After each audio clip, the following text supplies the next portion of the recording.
Hey, everybody. Musha the Scribe, sending all light, love, and healing energy to all the celestial beings of the cosmos. Mad love, mad love. This video here, we're going to entitle this one Evolution versus Adaptation, because the two are used as one, and I don't like it. All right? And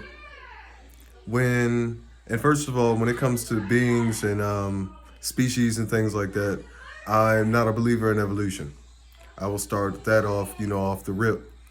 And I'll tell you why, because and how it correlates with adaptation.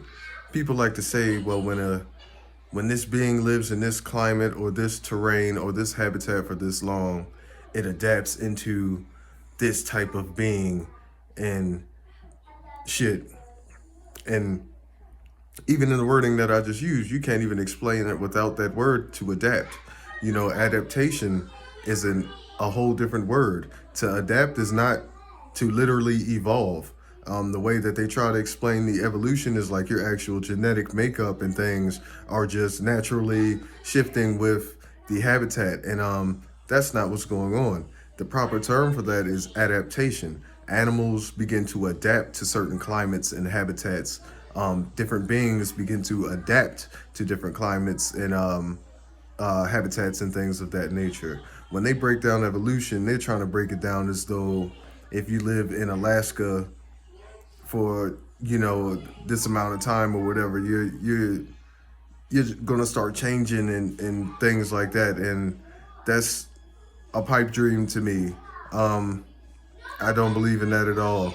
When it comes to evolution, they like to say like, oh well, that plant or that being evolved into this and adapted these traits. No, that being or species was already designed specifically for that. I believe in genetic splicing.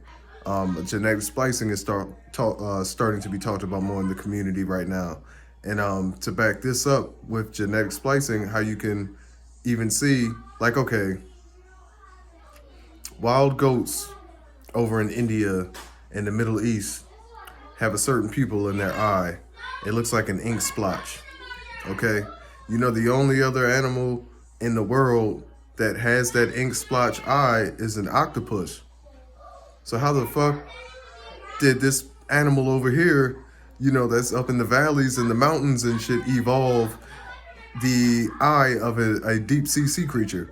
It doesn't make any sense at all. Okay. Genetic splicing, even with that, a lot of people will hear it and be confused about it and think about it in modern terms, what they would call genetic splicing. What would they call genetic splicing in these modern terms? They would call that shit domestication. This is a domesticated animal. And things like that. Oh, these cows are domesticated. These dogs are domesticated. They're not wild anymore. That's a genetically modified. So, hey. Hi. We got to get that boy hair done. But yeah, these are genetically modified beings and things on this planet. And that's what it is for real in a nutshell. Genetic modification has existed, for as long as interbreeding and things like that, because interbreeding in itself is a form of genetic modification. You're modifying the genetic makeup of something when you interbreed with something different, something that has a different genetic makeup than yourself, in the most basic sense of an explanation. So I just wanted to use that. And there are many, just the same way as we've been talking about the correlations between the serpents and the cats with the eyes and the galatas. It's the same. It's genetic modification, domestication, whatever you would like to call it, but it is not evolution. Okay, adaptation is an actual thing. Evolution is not. Genetically modifying something is an actual thing. Evolution is not. Okay, and I'll cut it off there for real. I'll probably do a part 2 to this video, and I will link in specific things. And even my boy Kalai, shout out to Kalai. He just dropped a video of one of these damn dog commercials, and they giving it up in the whole joint. You feel me? But Every single dog, no matter the shape, size, or color, is a descendant of the wolf. Genetic modification, domestication. That's it right there. That evolution shit is bullshit. All right. Sending all light, love, and healing energy to the celestial beings of the cosmos. Mad love. Look, and Lala's still in his sleep. Mad love, y'all.